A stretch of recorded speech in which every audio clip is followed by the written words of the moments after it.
The bell above my tiny bookstore's door chimed as another customer left empty-handed. The Reader's Corner had seen better days, but it was mine. Every worn floorboard, every dusty shelf, every forgotten book. I'd built this from nothing after walking away from my family's real estate empire. Seriously, Olivia? My brother Thomas's voice made me look up from the monthly bills I was reviewing. Still playing shopkeeper with your little book collection? He stood there in his designer suit, looking every inch the Parker Real Estate Group executive.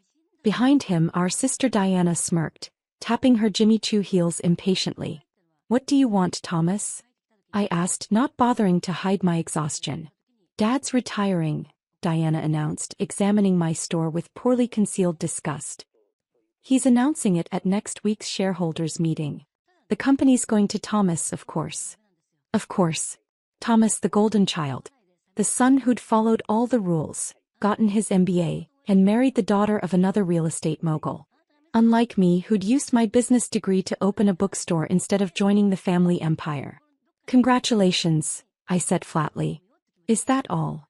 Actually, Thomas smiled coldly, we're here about your lease. Parker Group just bought this building. We're renovating the entire block into luxury condos. My heart stopped. What?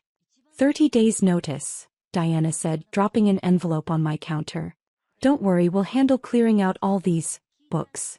He said the word like it was dirty. I opened the envelope with trembling hands. The eviction notice was real, signed by my own father. This store is my life, I said quietly. This store is a joke, Thomas scoffed. Just like your decision to waste your degree on this little fantasy. What do you even make here, $1,000 a month? If he only knew. Come on, Diana urged. We have that meeting at Morgan Stanley. As they turned to leave, Thomas paused. You know, it's not too late to come back, Liv. Dad might still give you a junior position if you beg nicely. The bell chimed again as they left, leaving me alone with my books and my secrets. I waited until their expensive car pulled away before pulling out my phone. Jack? It's time, I said to my lawyer. Execute Plan B. Are you sure? He asked. Once we do this. They just tried to evict me from my own building, I said firmly. Yes, I'm sure. What my family didn't know, what no one knew, was that the Reader's Corner was just the front. Behind the carefully curated image of a struggling bookstore was the headquarters of Phoenix Digital Libraries, the fastest-growing e-book platform in the country. While they thought I was playing shopkeeper, I'd built a digital empire worth billions. Every major publisher used our platform. Every university subscribed to our services. The tiny store was my sanctuary, my reminder of where I started. And the building? I'd bought it through a shell corporation 2 years ago, along with half the commercial properties in Manhattan. The Parker Group had just tried to buy a building I already owned. I looked around my beloved bookstore, touching the spines of old volumes. They thought this place was my weakness. They had no idea it was command central for my revenge. Opening my laptop, I checked my offshore accounts. The last piece was in place, controlling interest in Parker Group, acquired slowly through various shell companies over the past 5 years. Next week's shareholders meeting was going to be interesting. Dad wanted to retire? Perfect timing. The bell chimed again. This time it was my assistant, Sarah, carrying coffee and a thick folder. Everything's ready, she said. Morgan Stanley confirmed the timing. When the news breaks about Phoenix Digital's true ownership and value. I smiled. The Parker Group won't know what hit them. Looking out my dusty store window at the Manhattan skyline, I could see the Parker Group building my building, though they didn't know it yet. Soon, very soon, they'd learn that while they were busy mocking my tiny store, I'd been buying their empire right out from under them. Sometimes the best revenge is letting people underestimate you. Right up until the moment you own everything they thought they were taking from you. The morning of the shareholders' meeting, I dressed carefully in a designer suit I'd bought years ago but never worn. The struggling bookstore owner image had served its purpose. Today everything would change. As I walked into Parker Group's headquarters, memories flooded back. The marble lobby where Dad used to parade us around as children, showing off his perfect family. The elevator where Thomas once told me I'd never understand real business. The top-floor conference room where I'd announced I was leaving to open a bookstore, met with laughter and ridicule. "Miss, you need to sign in," the security guard called out. I smiled. Check your updated list. Olivia Parker, majority shareholder. His eyes widened as he verified his tablet. Word would spread fast now. In the elevator, my phone buzzed with a text from Sarah. CNBC breaking news ready. Wall Street Journal article goes live in 20 minutes. Morgan Stanley presentation prepared. The doors opened to chaos. Executives hurried through hallways, papers clutched in their hands, faces pale. My presence caused double takes and whispers. Someone must have checked the shareholder registry this morning. Olivia. Diana's voice cracked behind me. What are you doing here? This is a private meeting. Private for shareholders, I corrected, walking past her. Which I am. That's impossible, she followed me, heels clicking frantically. You can't afford. Breaking news. A TV on the wall interrupted her. Phoenix Digital Libraries, the ebook platform valued at $8.2 billion, reveals its founder and CEO, Olivia Parker. Diana stopped breathing. The conference room fell silent as I walked in. Dad sat at the head of the table looking older than I remembered. Thomas stood frozen mid-sentence, his face turning an interesting shade of red. Please, I said smoothly, don't stop on my account. What is this? Dad demanded. Why are you here? The better question, I replied, taking a seat, is why are you trying to sell my building? Your building. Thomas laughed, but it sounded hollow. That deteriorating block we bought. Actually, my lawyer Jack interrupted, walking in with a stack of documents. Ms. Parker owns that entire block through Phoenix Holdings. In fact, she owns this building too. The room erupted in chaos. Board members whispered furiously, checking their phones as news of Phoenix Digital's true ownership spread. The stock markets would open soon, and Parker Group's shares would plummet as mine soared. Impossible, Dad whispered. That bookstore barely breaks even. I pulled out my laptop, connecting it to the presentation screen. The bookstore was never meant to make money, Dad. It was my cover while I built something bigger. Something you all thought I was too stupid to achieve. The Phoenix Digital platform appeared on screen, the same platform every major publisher and university now depended on. My platform. My empire. While you were busy mocking my tiny store, I continued, I was digitizing the future of publishing and buying up real estate through shell companies, including controlling interest in Parker Group. Thomas collapsed into his chair. How long? 5 years, I replied. Every time you came to ridicule my store, I owned more of your company. That merger you celebrated last year? I approved it. That building renovation you planned? I funded it. Dad's hands trembled as he reached for his water glass. Why? Because you taught me well, I said softly. Just not the lesson you intended. You taught me that people who underestimate you are your greatest advantage. The door burst open as a Morgan Stanley team entered. Time for the final act. Now, I stood up, straightening my jacket. Let's discuss the real reason I'm here. Dad wants to retire? Perfect. But Thomas won't be taking over. Then who? Diana demanded. I smiled, thinking of my beloved bookstore downtown. Sometimes the smallest shop hides the biggest secrets. And sometimes the daughter you dismissed builds an empire right under your nose. The Morgan Stanley presentation began, showing exactly how completely I now controlled the company that had once rejected me. Sometimes revenge doesn't need to be loud. Sometimes it just needs to be thorough. By evening, the business world was buzzing with headlines.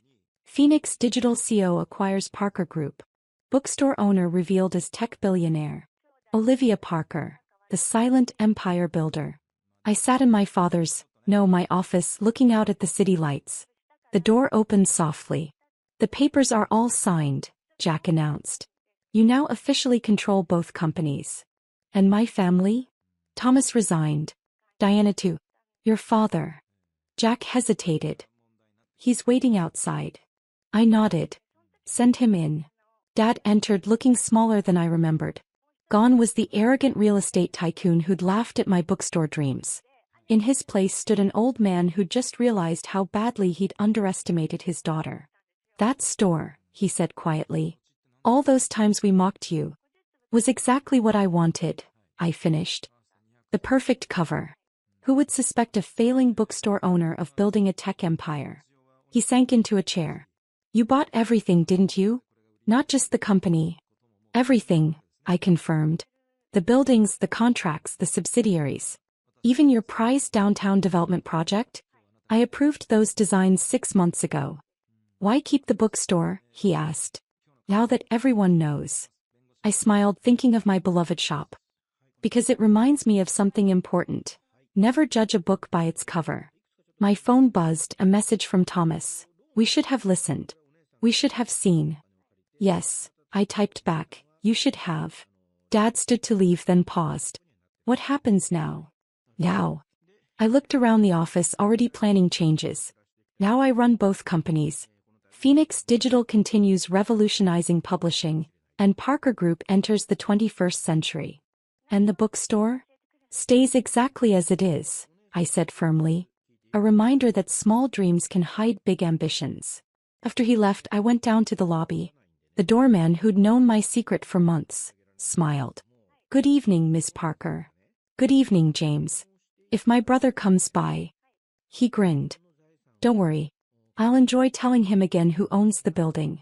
In my car, I directed my driver to the Reader's Corner. The store was closed, but lights spilled from the windows. Sarah was inside organizing books. Keeping up appearances? She asked as I entered. No, I replied, running my fingers along the familiar shelves. Keeping perspective. The bell above the door chimed softly, the same sound that had accompanied years of mockery from my family. Now it sounded like victory. I picked up an old copy of The Art of War and smiled. Sometimes the smallest store can hide the biggest secrets. And sometimes that's exactly the way it should be. The next morning, a new nameplate appeared on the bookstore's door, below the faded Reader's Corner sign. Olivia Parker, owner. Parker Group and Phoenix Digital CEO. Because sometimes the best revenge isn't just succeeding, it's succeeding so completely that they never saw it coming. The aroma of roast turkey and simmering cranberry sauce filled my mother's house, but all I could smell was the familiar stench of judgment.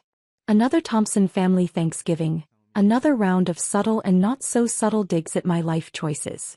Look who finally made it, my sister Rebecca announced as I hung my coat. Must be hard getting away from your little, what do you call it? Boutique. It's called The Corner Shop, I replied, keeping my voice neutral. The name had been deliberately chosen for its modesty, a perfect cover for what lay beneath. The living room was a showcase of what my family considered success. Mom's executive awards from Reynolds Corporation lined the walls. Dad's golf trophies gleamed in their cabinet. Rebecca's law degree and partner certificate held pride of place above the fireplace. And then there was me, Jessica Thompson, owner of what they thought was just a small vintage clothing store in downtown Portland. Jessica's here? Mom called from the kitchen.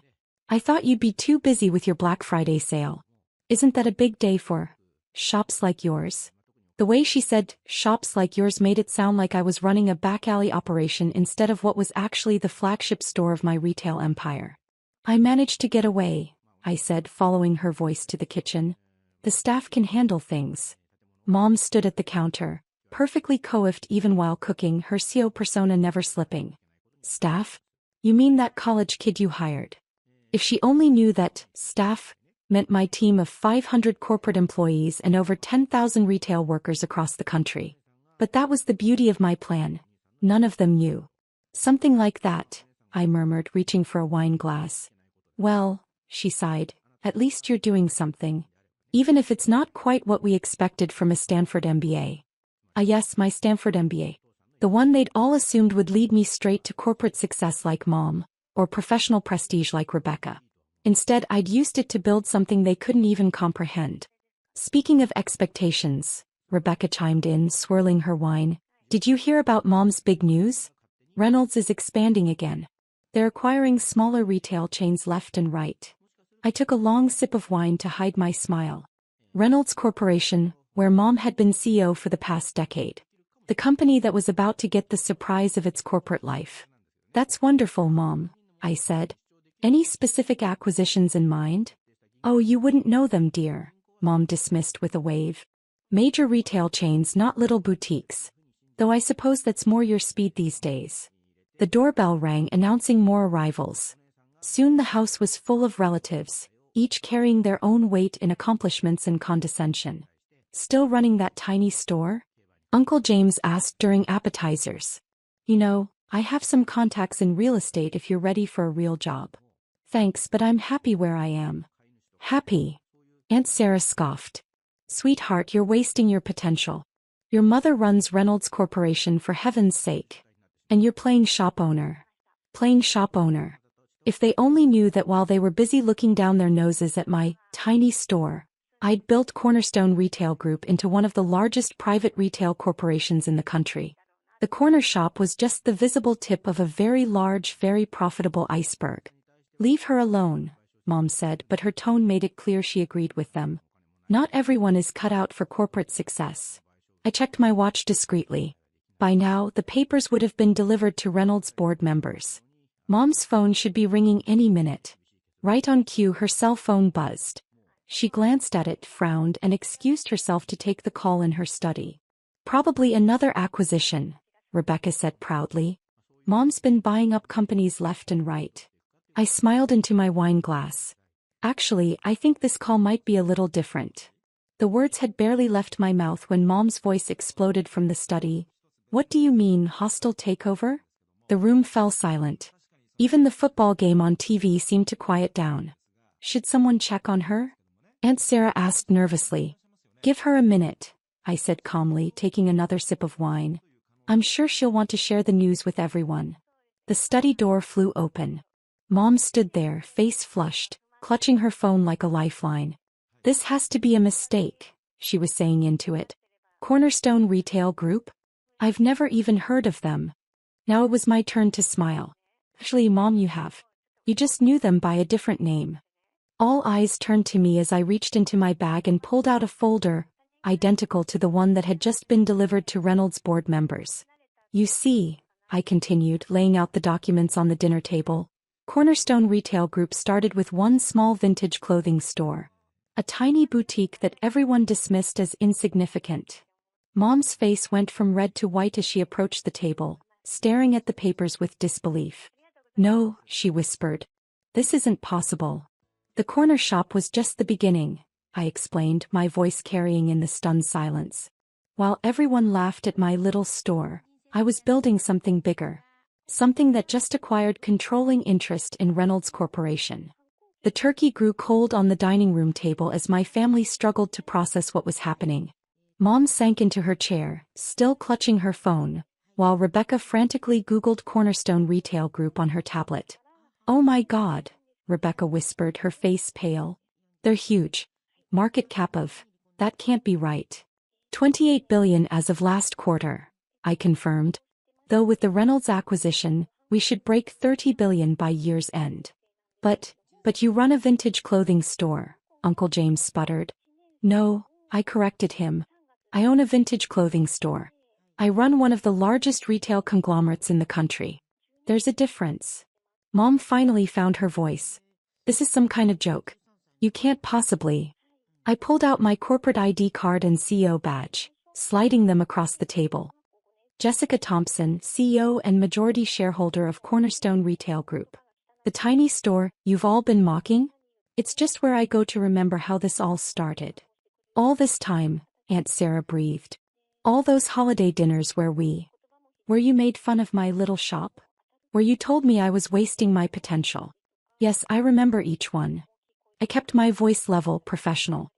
Every time you laughed at my playing shop owner, I was closing another acquisition. Building something bigger than Reynolds could ever dream of being.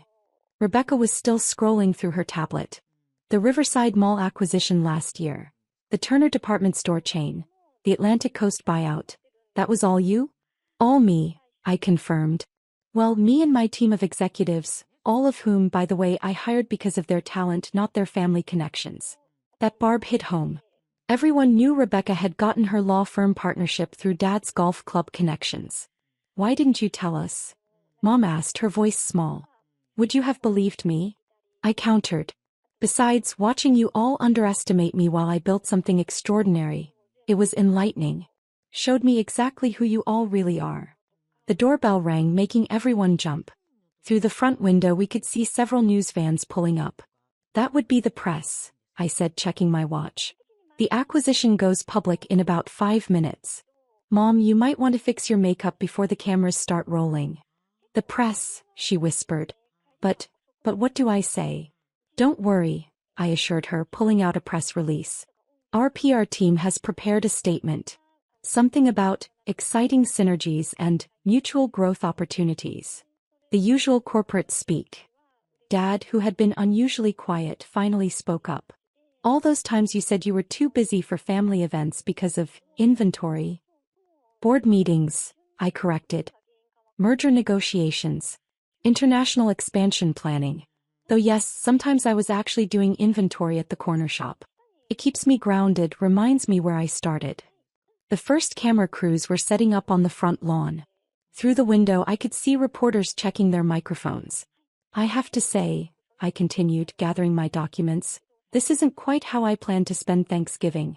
I was going to wait until Christmas to announce the takeover, but when I heard about Mom's latest expansion plans, I shrugged. Sometimes opportunity knocks early. What happens now? Mom asked, her CO mask cracking further. Now you have two choices.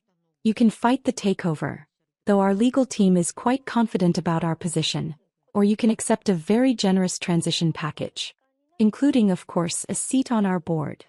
A seat on your board? She repeated incredulously. You're offering me a seat on your board? Well, we like to keep successful executives close, I said, echoing the exact words she'd used when acquiring her last competitor.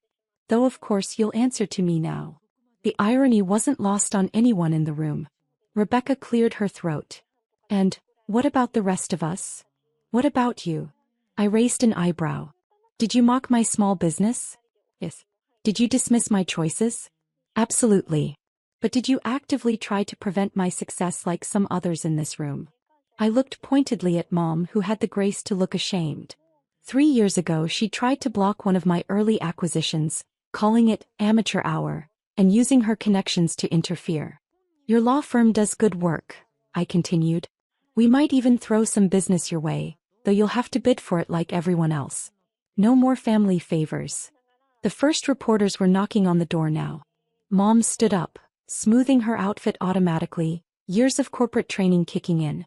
Jessica, she said quietly, I don't know what to say. Don't say anything, I advised. Just read the press release. We can discuss the details of your transition package tomorrow. 9 a.m. My office. Your office? She asked faintly. Yes, the corner shop has quite an extensive basement. My corporate headquarters takes up most of the block behind it. You've probably walked past it dozens of times without realizing. The knocking grew more insistent. Uncle James looked like he might faint. Aunt Sarah couldn't stop staring at her phone, probably watching our stock price climb as the news started to leak. One more thing, I said, heading for the back door. Mom, you might want to update that family photo wall.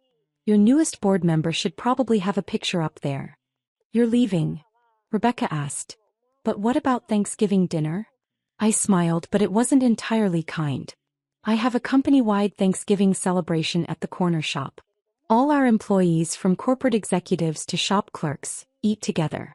No hierarchy, no judgment, just gratitude for everyone's contribution. That sounds... She paused. That sounds wonderful, actually. It is, I agreed.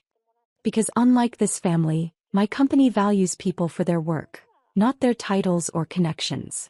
As I slipped out the back door, I could hear Mom beginning her press statement. Her voice was steady. I had to give her credit for that as she announced the exciting partnership between Reynolds and Cornerstone. My phone buzzed with a text from my CFO. Stock's up 12% already. Congratulations, boss. I smiled, sending back a quick, thanks. Save me some turkey. Walking to my car, a modest hybrid, not the luxury vehicles my family preferred, I heard Uncle James exclaim, but it's just a tiny shop. How did she? How indeed. While they were busy judging the size of my store, they never bothered to look behind it, never thought to check what else I was building. They saw what they wanted to see, a failed corporate executive playing at retail, and missed the empire rising in their midst. My phone buzzed again. A message from Mom. We need to talk. Tomorrow 9 a.m., I replied. Don't be late. I run a tight ship. Adding, and Mom? Bring Dad. The board has 2 openings and he actually visited my shop once without making fun of it. Might count for something. Starting my car, I caught a last glimpse of the media circus in my rearview mirror. The familiar faces of my family were barely visible through the press crowd. All of them probably still trying to process how the daughter they'd dismissed had just become their boss. But I wasn't thinking about them anymore. My real family was waiting at the corner shop. 300 employees gathered for our annual Thanksgiving celebration. People who'd believed in my vision, who'd helped build something extraordinary without once asking about my pedigree or connections. Sometimes success doesn't look like corner offices and executive titles. Sometimes it looks like a small vintage clothing store with a $28 billion secret. And sometimes the best revenge isn't taking over your mother's company, though that certainly felt good. Sometimes it's showing your entire family that while they were busy looking down at your tiny shop, you were building an empire right under their noses. As I drove away, I couldn't help but smile. Next year's Thanksgiving should be interesting. Very interesting indeed.